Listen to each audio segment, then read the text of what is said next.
সংস্কারের মত এখনো জানায়নি বিএনপি জামায়াতে এনসিপি। নির্বাচন বিলম্বিত হতে পারে এমন সংস্কারে সমর্থন দেবে না বিএনপি। জুলাই গণ অভ্যুত্থানে আহতদের সহায়তায় 20 লাখ ইউরো দেবে ইইউ। এবং 21 আগস্ট গ্রেনেড হামলার মামলায় সব আসামি খালাসের বিরুদ্ধে রাষ্ট্রপক্ষের আপিল। অভিনন্দন ভোরের পাতা প্রাইম নিউজে, সাথে আছি ফারহানা প্রীতি।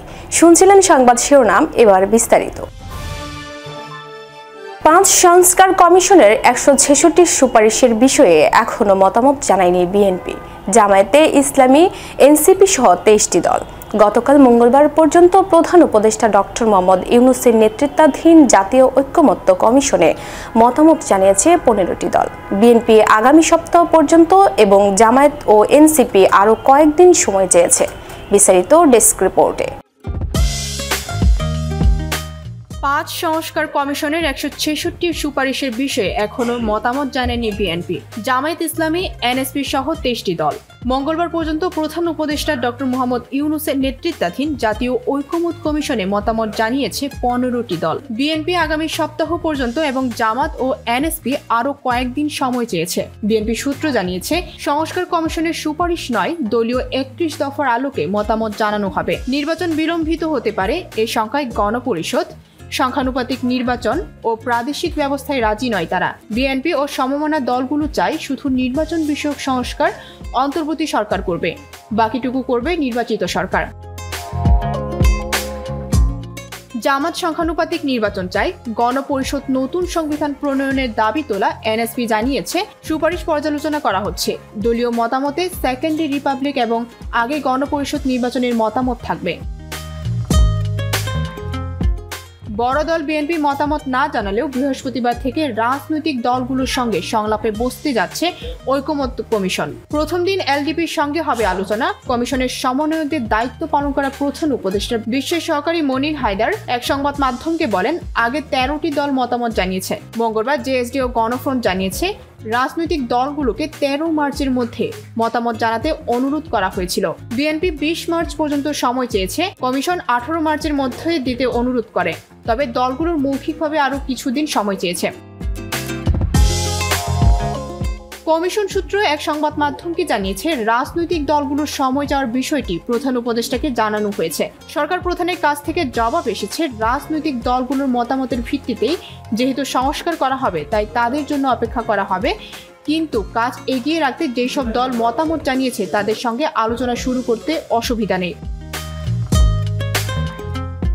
সংবিধান, নির্বাচন ব্যবস্থা, বিচার বিভাগ, জনপ্রশাসন, দুদক এবং পুলিশ সংস্কার কমিশনের সুপারিশ বাস্তবায়নে রাজনৈতিক দলগুলোর মত এক করার লক্ষ্যে 12 ফেব্রুয়ারি ঐকমত্য কমিশন গঠন করা হয়। 22 রাজনৈতিক দল ও ভোটের সঙ্গে 15 ফেব্রুয়ারি ডক্টর ইউনূসের সভাপতিত্বে কমিশনের প্রথম সভা হয়। এতে সিদ্ধান্ত হয় রাজনৈতিক দলগুলো সংস্কারের সুপারিশের বিষয়ে আলাদা মতামত জানাবে। কতটুকু সংস্কার কিভাবে হবে এই বিষয়ে রাজনৈতিক ঐকমত হবে দলগুলোর মতামতে। প্রথম দলগুলোর সঙ্গে আলাদাভাবে এবং পরে একসঙ্গে বৈঠক হবে। যেসব বিষয়ে একমত হবে তা বাস্তবায়নে হবে জুলাই সনদ। এর মাধ্যমে দলগুলো অঙ্গীকার করবে নির্বাচনে যে দলই জয়ী হোক জুলাই সনদ অনুযায়ী সংস্কার হবে। বাকি 5 কমিশনের সুপারিশের বিষয়ে রাজনৈতিক দলগুলোর মতামত নেওয়া হলেও পুলিশ সংস্কারের ক্ষেত্রে তা হচ্ছে না। সরকারি সূত্র জানিয়েছে, নির্বাহী ক্ষমতায় পুলিশ সহ আইন শৃঙ্খলা বাহিনীর সংস্কার করা হবে।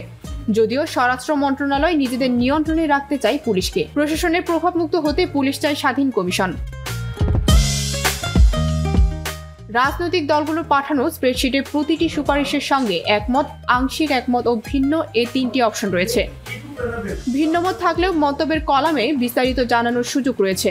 সংস্কার বাস্তবায়নের 6টি বিকল্প দেওয়া হয়েছে। এগুলো হলো নির্বাচনের আগে অধ্যাদেশের মাধ্যমে, নির্বাচনের আগে গণভোটের মাধ্যমে, নির্বাচনের সময় গণভোটের মাধ্যমে, গণপরিষদের মাধ্যমে, নির্বাচনের পরে সাংবিধানিক সংস্কারের মাধ্যমে এবং গণপরিষদ ও আইনসভা হিসেবে নির্বাচিত সংসদের মাধ্যমে। এইসব ঘরের যে কোনো একটিতে টিক চিহ্ন দিয়ে মত দিতে বলা হয়েছে। একটি অবাধ, সুষ্ঠু, গ্রহণযোগ্য ও নিরপেক্ষ নির্বাচনের পরিবেশ ও কাঠামো তৈরিতে সংবিধান ও নির্বাচন ব্যবস্থার সংস্কার গুরুত্বপূর্ণ বলে মনে করছে বিএনপি। তবে নির্বাচন বিলম্বিত হতে পারে এমন সংস্কারেও সমর্থন দেবে না দলটি। বিস্তারিত ডেস্ক রিপোর্টে। একটি অবাধ, সুষ্ঠু, গ্রহণযোগ্য ও নিরপেক্ষ নির্বাচনের পরিবেশ ও কাঠামো তৈরিতে সংবিধান ও নির্বাচন ব্যবস্থার সংস্কার গুরুত্বপূর্ণ বলে মনে করছে বিএনপি। তবে নির্বাচন বিলম্বিত হতে পারে এমন সংস্কারকেও সমর্থন দেবে না দলটি। একই সঙ্গে সংস্কার ইস্যুতে জাতীয় ঐকমত্য কমিশনের দেওয়া প্রস্তাবনাগুলোর উপর অভিন্ন বা কাছাকাছি মতামত তুলে ধরবে বিএনপি ও মিত্ররা। বিএনপির পক্ষ থেকে এমন উদ্যোগ নেওয়া হয়েছে। এ লক্ষ্যে দলটির অভ্যন্তরে আলাপ আলোচনা চলছে। ইতিমধ্যে বিএনপির সঙ্গে আলোচনার ভিত্তিতে যুগপৎ আন্দোলনের শরিক 3টি দল ঐকমত্য কমিশন তাদের মতামত জমা দিয়েছে। রাষ্ট্র কাঠামো মেরামতের 31 দফার রূপরেখার সঙ্গে মিল রেখেই 5 সংস্কার কমিশনের প্রস্তাবগুলোর ক্ষেত্রে দলীয় অবস্থান তুলে ধরবে বিএনপি। ঢালাওভাবে মতামত চাওয়া হলেও যেসব সংস্কারের এই মুহূর্তে প্রয়োজন নেই সেগুলোর ক্ষেত্রে মতামত নাও দিতে পারে দলটি। আগামী সপ্তাহে মতামত জমা দিতে পারে বিএনপি সহ বাকি মিত্ররা। এর মধ্য দিয়ে বিদ্যমান পরিস্থিতিতেও ঐক্যবদ্ধ থাকার বার্তা দিতে চায় দলগুলো। বিএনপি ও মিত্রদের সঙ্গে কথা বলে জানা গেছে এসব তথ্য। বৈঠক সূত্র জানায় বিএনপি সংবিধান সংস্কারের অধিকাংশ প্রস্তাবনার সঙ্গে একমত। তবে দলটির শীর্ষ নেতারা বৈঠকে এই সিদ্ধান্তে উপনীত হয়েছেন সংবিধান সংস্কারের এখতিয়ার একমাত্র নির্বাচিত সংসদই সংবিধানের প্রয়োজনীয় সংস্কার আনবে। এর বাইরে সরকারের নির্বাচন ও প্রশাসনিক সংস্কারের যেসব প্রস্তাব রয়েছে সেগুলোর উপর জোর দিয়েছেন তারা। প্রশাসনিক সংস্কারের মৌলিক বিষয়গুলোতে একমত পোষণ করেছেন নেতারা। জানা গেছে কমিশন থেকে 13 মার্চের মধ্যে মতামত পাঠাতে বলা হলেও একটু সময় নিয়ে ভালোভাবে কাজটি শেষ করতে চায় বিএনপি। গত সপ্তাহ খানেক ধরে সংস্কার কমিশনগুলোর রিপোর্ট নিয়ে নির্বিচ্ছিন্নভাবে কাজ করছে দলটি। মিত্রদের সঙ্গে পরামর্শের পাশাপাশি দল ও দলের বাইরের সংশ্লিষ্ট বিষয়ে এক্সপার্টদের সঙ্গে কথা বলে দলীয় মতামত প্রস্তুত করা হয়েছে। ডেস্ক রিপোর্ট, ভোরের পাতা।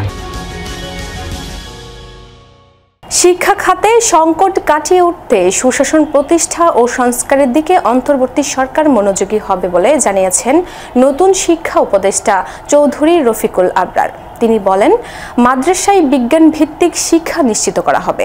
বুধবার রাজধানীর সেগুনবাগিচায় আন্তর্জাতিক মাতৃভাষা ইনস্টিটিউটে মাদ্রাসা শিক্ষার অতীত, বর্তমান ও ভবিষ্যৎ নিয়ে আলোচনা সভায় প্রধান অতিথির বক্তব্যে তিনি এসব কথা বলেন। শিক্ষা উপদেষ্টা বলেন, বিগত আওয়ামী লীগ সরকার হাজার হাজার কোটি টাকা লুটপাট করেছে। তারা নানাভাবে শিক্ষা খাতকে ক্ষতিগ্রস্ত করেছে। ভয়াবহ সংকটে শিক্ষা খাত ও শিক্ষা ব্যবস্থা এখন খাদের কিনারায়। এই সংকট কাটিয়ে উঠতে সুশাসন প্রতিষ্ঠা ও সংস্কারে মনোযোগী হবে অন্তর্বর্তী সরকার। 21 আগস্ট গ্রেনেড হামলার মামলায় যাবজ্জীবন কারাদণ্ডপ্রাপ্ত তারেক রহমান ও মৃত্যুদণ্ডপ্রাপ্ত সাবেক স্বরাষ্ট্র প্রতিমন্ত্রী লুৎফুজ্জামান বাবর সহ সব আসামির খালাসের বিরুদ্ধে আপিল করেছে রাষ্ট্রপক্ষ। বুধবার অ্যাটর্নি জেনারেল কার্যালয় থেকে বিষয়টি নিশ্চিত করা হয়েছে। এছাড়া আপিল বিভাগের কার্যতালিকায়ও বিষয়টি এসেছে। গত 12 জানুয়ারি বহুল আলোচিত 21 আগস্ট গ্রেনেড হামলার মামলায় যাবজ্জীবন কারাদণ্ডপ্রাপ্ত তারেক রহমান ও মৃত্যুদণ্ডপ্রাপ্ত সাবেক স্বরাষ্ট্র প্রতিমন্ত্রী লুৎফুজ্জামান বাবর সহ আসামিদের খালাস দেন। সাবেক স্বরাষ্ট্র প্রতিমন্ত্রী লুৎফুজ্জামান বাবর সহ আসামিদের খালাস দেন হাইকোর্ট। বিচারিক আদালতের রায় বাতিল করে বিচারপতি AKM আসাদুজ্জামান ও বিচারপতি সৈয়দ এনায়েত হোসেনের হাইকোর্ট বেঞ্চ এই রায় ঘোষণা করেন। রায়ে আদালত বলেছেন, 21 আগস্ট গ্রেনেড হামলা মামলার বিচার ছিল অবৈধ, আইনে টেকে না।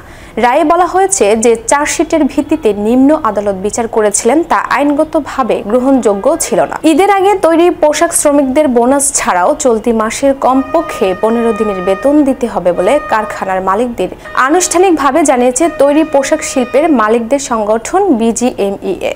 একই সঙ্গে সুযোগ থাকলে ঈদের 2-3 দিন আগে ছুটি দিতে কারখানার মালিকদের অনুরোধ করেছে সংগঠনটি।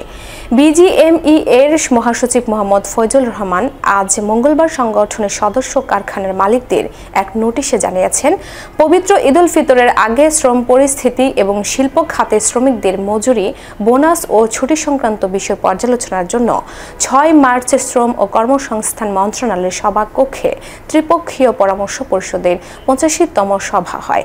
মালিক শ্রমিক পক্ষের প্রতিনিধি সহ সরকারের বিভিন্ন দপ্তরের প্রতিনিধিদের অংশগ্রহণে অনুষ্ঠিত সভায় সিদ্ধান্ত হয়। ঈদের আগে পোশাক শিল্পের শ্রমিক কর্মচারীদের মার্চ মাসের কমপক্ষে 15 দিনের মজুরি দিতে হবে। ফলে সে অনুযায়ী পদক্ষেপ নিতে কারখানার মালিকদের প্রতি অনুরোধ জানান সংগঠনের মহাসচিব। বৈষম্য বিরোধী আন্দোলনের সময় রাজধানীর যাত্রাবাড়ীতে ওবায়দুল ইসলাম নিহতের মামলায় হাসানুল হক ইনু, রাশেদ খান মেনন ও দীপু মনিকে ফের 4 দিন করে রিমান্ড মঞ্জুর করেছেন আদালত। বুধবার ঢাকার মেট্রোপলিটন ম্যাজিস্ট্রেট শাহিন রেজার আদালত শুনানি শেষে রিমান্ডের এই আদেশ দেন। এদিন তাদের আদালতে হাজির করে মামলার সুষ্ঠু তদন্তের স্বার্থে 7 দিন করে রিমান্ডের আবেদন করা হয়। রাষ্ট্রপক্ষে ঢাকা মহানগর পাবলিক প্রসিকিউটর ওমর ফারুক ফারুকীর রিমান্ড মঞ্জুরের পক্ষে শুনানি করেন। অপরদিকে রিমান্ড বাতিল সহ জামিন চেয়ে পিটিশন জমা দেন আসামিদের আইনজীবীরা, তবে তারা শুনানি করেননি। আদালত তাদের প্রত্যেককে 4 দিন করে রিমান্ডের আদেশ দেন। মামলার অভিযোগ থেকে জানা যায়, বৈষম্য বিরোধী আন্দোলনের সময় গত বছরের 4 আগস্ট বিকেল 5টার দিকে যাত্রাবাড়ির কাজলা পেট্রোল পাম্পের সামনে আওয়ামী লীগের নেতারা সহ 14 দলের নেতাকর্মীরা অবৈধ অস্ত্র দিয়ে নির্বিচারে হাজার হাজার জনতার উপর গুলি চালায়। এতে ওবায়দুল ইসলাম গুলিবিদ্ধ হয়ে মারা যান। ওই ঘটনায় শেখ হাসিনা, ওবায়দুল কাদের সহ 58 জনকে আসামি করে মামলা করেন ওবায়দুলের স্বজন মোহাম্মদ আলী। জুলাই গণ অভ্যুত্থানে সহিংসতায় মারাত্মকভাবে আহত 8,000 জনকে সহায়তা দিতে একটি প্রকল্প চালু করেছে ইউরোপীয় ইউনিয়ন। বুধবার চালু হওয়া প্রকল্পটি বাংলাদেশ রেড ক্রিসেন্ট সোসাইটির মাধ্যমে বাস্তবায়ন করা হবে। এতে সহায়তা করবে বাংলাদেশ সরকার। The pathways to healing, a survivor centred approach to address violence and human rights violations প্রকল্পে 20 লাখ ইউরো বরাদ্দ দিয়েছে ইইউ। 2026 সালের আগস্টের আগ পর্যন্ত প্রকল্পটি বাস্তবায়ন করা হবে। জুলাই আগস্টের গণ অভ্যুত্থানে যারা আহত হয়েছেন তাদের শারীরিক, মানসিক উন্নতি ও সুস্থতার জন্য এই প্রকল্প নেওয়া হয়েছে। পাশাপাশি তাদের সামাজিক সংহতি জোরদার ও অর্থনৈতিক স্থিতিশীলতা আনতে এই অর্থ খরচ করা হবে। বাংলাদেশ সরকার ও ইউরোপীয় ইউনিয়ন যতদিন এই প্রয়োজনীয়তা অনুভব করবে ততদিন এটা অব্যাহত থাকবে বলে জানানো হয়েছে। এবার আন্তর্জাতিক সংবাদ।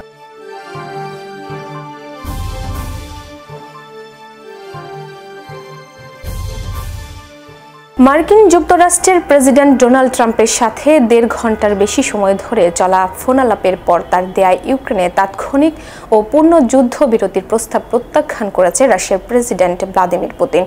কেবল ইউক্রেনের জ্বালানি অবকাঠামোয় চলমান হামলা সাময়িকভাবে বন্ধ করতে সম্মত হয়েছেন তিনি। সম্প্রতি সৌদি আরবে এক বৈঠকে ডোনাল্ড ট্রাম্পের প্রতিনিধি দল ইউক্রেনের সাথে রাশিয়ার 1 মাসের পূর্ণ যুদ্ধবিরতির যে পরিকল্পনা করেছিল তাতে স্বাক্ষর করতে রাজি হননি ভ্লাদিমির পুতিন। 9 মাস মহাকাশে আটকা থাকার পর পৃথিবীতে ফিরলেন সুনিতা ও উইলমোর। তিনি বলেছেন, একটি শর্তেই পূর্ণ যুদ্ধবিরতি কার্যকর করা সম্ভব হতে পারে, আর তা হলো ইউক্রেনকে বিদেশি সামরিক সহায়তা ও গোয়েন্দা তথ্য দেওয়া সম্পূর্ণভাবে বন্ধ করতে হবে। যদিও ইউক্রেনের ইউরোপীয় মিত্ররা এর আগেও এই শর্তকে প্রত্যাখ্যান করেছে। 3 বছর ধরে চলমান এই সংঘাতের মধ্য দিয়ে রাশিয়া সম্প্রতি তাদের কুরস্ক অঞ্চলের কিছু এলাকা পুনরুদ্ধার করেছে, যা 6 মাস আগে ইউক্রেনীয় বাহিনীর দখলে চলে গিয়েছিল। এদিকে গতকাল 2 দেশের নেতার মধ্যকার ফোনালাপ নির্দেশ করছে যে 1 সপ্তাহ আগে যুক্তরাষ্ট্র ও রাশিয়া ইউক্রেন ইস্যুতে যে অবস্থানে ছিল এখন তারা তা থেকে কিছুটা সরে এসেছে। যদিও 2 নেতা একটি বিষয়ে রাজি হয়েছেন যে মধ্যপ্রাচ্যে দ্রুত নতুন শান্তি আলোচনা শুরু হবে। এবার বিনোদনের সংবাদ।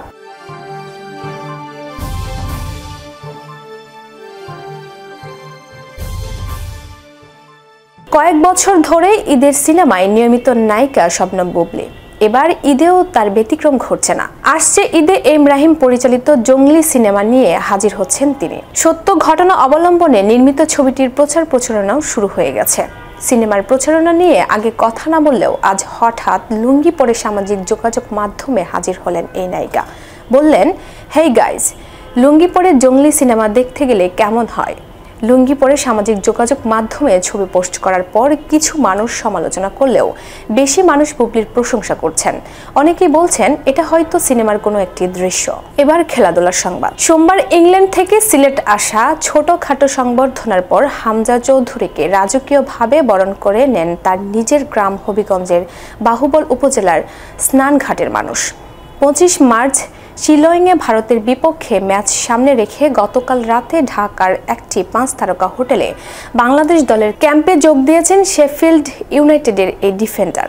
বাফুফের সভাপতি তাবিথ আওয়াল এবং ক্যাম্পে থাকা ফুটবলাররা বরণ করে নেন ইংলিশ প্রবাসী এই ফুটবলারকে। হামজা সহ জাতীয় দলে এখন 4 প্রবাসী। আগে থেকেই ছিলেন ডেনমার্ক প্রবাসী জামাল ভুঁইয়া, ফিনল্যান্ডের তারিক রায়হান কাজী ও কানাডা প্রবাসী সৈয়দ শাহ কাজেম। ইতালিয়ান প্রবাসী ফাহমিদুল ইসলামকে ভারত ম্যাচের পরিকল্পনায় কোচ ক্যাব্রেরা না রাখায় সৌদি আরব থেকে ইতালি চলে যান তিনি। বাংলাদেশের ফুটবলার হিসেবে এবার হবিগঞ্জে এলেও আগে থেকে নিজের গ্রামের মানুষের প্রতি হামজার টান ছিল। তাই তো মঙ্গলবার ঢাকায় যাওয়ার আগে স্নানঘাটের কিছু লোকের মাঝে অর্থ সহায়তা দিয়েছেন তিনি।